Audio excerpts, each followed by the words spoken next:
এলাকায় অচেনা ব্যক্তিদের আনাগোনা, কখনো মুখোশ পরে আবার হাতে অস্ত্র নিয়ে ঘোরাঘুরি। স্থানীয় এক বাড়িতে দুই ব্যক্তিকে ঢুকতে দেখেই বাড়ি ঘেরাও এলাকাবাসীর। যদিও গৃহকর্তার দাবি এই দুজন ওঝা, তার বাড়িতে একা থাকতে ভয় লাগে তাই তিনি ডেকেছিলেন। তবে কি এলাকায় ওঝা গুণীদের বুজ্রুকির চক্র, নাকি স্থানীয় কারোর মদতে বহিরাগত দুষ্কৃতীদের আসর, উঠছে প্রশ্ন। এদিকে ঘটনার খবর পেয়ে এলাকায় চাঁচল থানার পুলিশ পৌঁছায়। ওই দুই ব্যক্তিকে আটক করে পুলিশ। যদিও তাদের নিয়ে যেতে বাধা দেয় গ্রামবাসী। পুলিশকে ঘিরে চলে বিক্ষোভ, উত্তেজনা ছড়িয়ে পড়ে এলাকায়। আজ দুপুরে ঘটনাকে ঘিরে ব্যাপক চাঞ্চল্য ছড়ায় মালদার চাঁচল থানার ভাকরি গ্রাম পঞ্চায়েতের ভবানীপুর গ্রামে। স্থানীয় বাসিন্দাদের অভিযোগ, বেশ কিছুদিন ধরে অপরিচিত লোকের আনাগোনা বেড়েছে গ্রামে, চলছে চুরির চেষ্টা। আজ সকালে ওই দুই অপরিচিত ব্যক্তিকে গ্রামেরই এক ব্যক্তি নূর আলমের বাড়িতে ঢুকতে দেখেন স্থানীয় মানুষ। এরপরই ওই বাড়ি ঘিরে রেখে বিক্ষোভ দেখাতে শুরু করেন তারা। ঘটনার খবর পেয়ে চাঁচল থানার পুলিশ ওই দুই ব্যক্তিকে উদ্ধার করে গাড়িতে নিয়ে আসার সময় পুলিশের গাড়ি ঘিরে বিক্ষোভ দেখায় স্থানীয় মানুষ। এমনকি ওই দুই ব্যক্তিকে ছিনিয়ে নেওয়ার চেষ্টা করা হয় গাড়ি থেকে। ঘটনা ঘিরে উত্তেজনা এলাকায়। Bureau report, RM Bangla.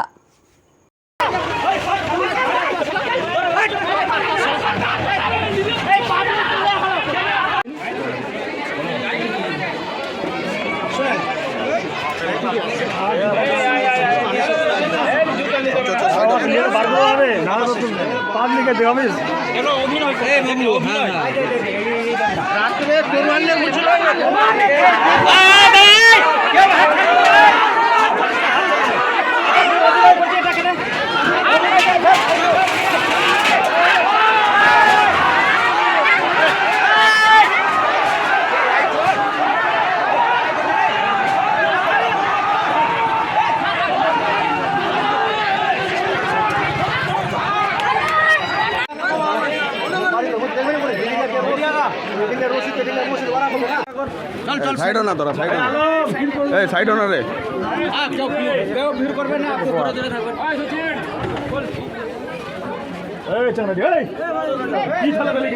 রাত্রিবেলায় চোরের ঘটনা, হ্যাঁ, চোর বলে সাব্যস্ত হচ্ছে। এবার রাত্রিবেলা চোরকে পিটাই চলে যাচ্ছে। তারপরে দেখা যাচ্ছে কি যে কিছু দূর বাদ দিয়ে ইয়েতে ওই বাদতে গিয়ে আবার চোরকে মোটরসাইকেল চোরে নিয়ে আসছে। কে নিয়ে আসছে? ওই আলম।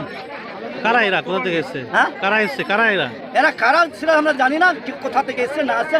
এক মাস ধরে তরুয়াল নিয়ে ঘুরছে, তরুয়াল নিয়ে ঘুরছে। আর কি কি করছে গ্রামে? গ্রামে অশান্তি, রাত্রেবেলা অশান্তি করছে, ঘুমাচ্ছে না। রাত হলে চোরের নাম এত আতঙ্কিত, গোটা গোটা রাত, মানে শান্তি পাচ্ছে কেউ পাচ্ছে না। এই হিসাবে আজকে স্টেপ নিয়েছিলাম আমরা, যদি ধরা পড়ে যায় কিংবা বাড়ি ঘেরাও করা যায় তাহলে বের হয়ে যাবে, এটা স্টেপ নিয়েছিলাম। কিন্তু তার মধ্যেই দেখছি হয়ে গেল, এটাই হলো। হ্যাঁ, কার বাড়িতে আছে ওরা? এটা হচ্ছে আজিমুদ্দিন নুনুকন। কতজন মিলে আছে ওরা এখানে? কতজন আছে ওরা? ওরা তো দিনের বেলা দেখছি 2 জন, রাত্রের বেলা দেখছি 10 জন। দিনের বেলা 2 জন, রাত্রের বেলা 10 জন আছে। মুখোশ পরে থাকছে, মুখোশটা পরে থাকছে, কালো কাপড় পরে ঢাকাই থাকে, কালো ড্রেস, কালো ড্রেস, খালি চোখটি দেখা যাচ্ছে। প্রশাসনকে জানিয়েছেন? প্রশাসনকে জানা যায়নি, আজকে জানা গেল। প্রশাসন এসেছিল, এখন প্রশাসন বলছে আমরা থানায় নিয়ে যাও। এবার দেখা যাক কতটা কি হচ্ছে। আপনার নাম? রিজাউল হক, বাড়ি? বাড়ি ভবানীপুর। যে তরোয়ালের কথাটা উঠছে কিনা, আমরা যখন আমার 9:30টার সময় ছাদের উপর আওয়াজ হয়, আমার বাড়ির পিছনে একজনকে ফোন করলাম, একটা ভাস্তাকে। তো ভাস্তা দেখো আমার ছাদের উপরে আওয়াজ হচ্ছে, মনে হলো যে কেউ আছে ছাদের উপরে। তারপর ও কিছুক্ষণ পরে উঠলো, মোটামুটি উঠতে 10-15 মিনিট হয়ে গেছে। তো তখন নেমে পালিয়ে গেছে। বলছে না বলে কেউ নেই, তো ওরা বলছে তোরা বলে বাইরে, আমরা বলে যাচ্ছি। আমি এদিকে বের হলাম, যে ছেলে দুটো এসেছিলো ওরা হচ্ছে তান্ত্রিক কী বলছে মাউথ, আমার এই বোতামের জন্য কাজের জন্য, আমার সেইটার জন্য কাজ করতে এসেছিলো। ওরা বাড়ি চলে গিয়েছিলো। যখন আবার যখন ছাদের উপর, আমি ফোন করছি, দাদা এমনি ব্যাপার, আমাদের ভয় লাগছে খুব, আমার মনে জি থামছে না, আমি থরথরায় বসে গেছি, আবার যে পেয়েছি ছাদের উপর। তারপর ওদেরকে ফোন করলাম, তো ওরা শীতলপুর থেকে আবার ঘুরে এসছে। তারপর যখন আসার পরে গোটা গ্রামে হল উঠলো যে চোর কোথায়, ওইদিকে আপনার ওই রেজাউল নাম আছে, রেজাউলের বাড়ির দিকে। তারপরে আমরা আবার ওইদিকে গেলাম, ওদিক দিয়ে চলে গেলাম বর্ধমানের দিকে। বর্ধমান থেকে এসে ওখানে একজন কি জন্য সাদ্দাম নামে, ওই ইয়ের বেটা, কী নাম আছে ওর বাবার, আমেনের বেটা, ওই তরোয়াল নিয়ে ঘুরছিল। ওরা সবাই ছিল, আমার মামার হলো, আরও কেউ ছিল, সবাই ছিল। ওর কাছ থেকে আমরা তরোয়ালটা যে দেখি যদি থাকে তো আমরা যাবো ঘুরবো। ওদিক থেকে এসে আবার গোটা গ্রাম ঘুরে গেলাম, আবার রসনপুরের দিকে, ওদিকেও পেলাম না। তারপর আমরা বাড়ি চলে আসলাম, এখান থেকেই শেষ। গোটা গ্রামবাসী যে বলছে যে আপনার বাড়িতে আপনি কিছু লোক 1 মাস ধরে রেখেছেন এবং 1 মাস ধরে না, ওই 2টাই লোক আমার কাজ করছে পারে। তারা হাতে তরোয়াল, কখনো আবার মানুষকে ভয় দেখানো, কখনো কোনোদিনও না, কারোর সঙ্গে কোনো কথা না, কারো বাড়ি যায়নি, কারোর সঙ্গে কোনো গল্প নাই। আমার এটা বন্ধু, আমি মাঝে মধ্যেই আমাদের সঙ্গে সবসময় উঠা বসা হয়।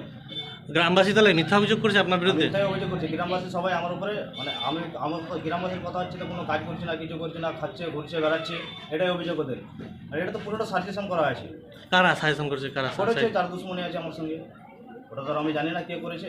তারপর আজকে কি ঘটলো? আজকে কী হলো, হঠাৎ করে আমি এখানে বাড়ি ছিলাম, আমি গেলাম মাঠে বার্তা তোদের জমিতে গেলাম, ওখান থেকে ঘুরে চলে আসলাম। আমি বাড়ি এসেছি, আমার বাড়িতে এসে আমাকে অ্যাটাক করেছে ডাইরেক্ট। কারা অ্যাটাক করেছে? অ্যাটাক করেছে একটা বেলাল, একটা রশিদ। তারপর আমার গেঞ্জিটা ছেড়ে দিয়েছে, এখান থেকে তুলে নিয়ে যাচ্ছিলো। তারপর গ্রামবাসীর কেউ কেউ দাঁড়ালো, ওদেরকে কারো গলা টিপে দিয়েছে একজনকে, আর একজনকে এখানে মেরেছে, দুজনকে মেরেছে ওদেরকে। পুলিশ এসেছিল? হ্যাঁ পুলিশ এসেছিলো, পুলিশ নিয়ে গেলো ওদেরকে। আচ্ছা, ওরা কারা ছিল দুজন যে তান্ত্রিক ভাই বলছেন মাহবুব? মাউথ মাহবুব কারা? ওর বাড়ি একজনের কোথায়? নাম হচ্ছে আব্দুল সামাদ, ওর বাড়ি হচ্ছে নিমগাছি, যে বড় বড় চুল আছে। আর একজনের মনোয়ার হোসেন, ওর বাড়ি হচ্ছে নগাছিয়া। আচ্ছা, ওরা কি কদিন ধরে ছিল এখানে? কতদিন ধরে ছিল না, কালকে রাত্রে মোটামুটি 9:30 10টার সময়, 9:30 পরে যখন ফোন করেছি 10টা 10টার দিকে এসছে ওরা। আচ্ছা, এসে ওরা কি কাজ করছিল? ওরা এসে আমার কাজ করছিল, তারপরে আমি বললাম ভয় ভয় মনে হচ্ছে, তোরা যেমন আমি একাই বাড়িতে, আমার সাহস হচ্ছে না, ছাদের উপরে যে আমি উঠবো সেটাও সাহস হচ্ছে না। আমরা সবাই মিলে এখানে থেকে গেলাম, সবাই মিলে থেকে যাওয়ার পরে আর কোনো কিছু নাই, কোনো সমস্যা নাই, থেকে গেলাম। থেকে যাওয়ার পরে সকালে আমার উপরে অ্যাটাক। আপনার নাম? নুরাল বাড়ি? কোনো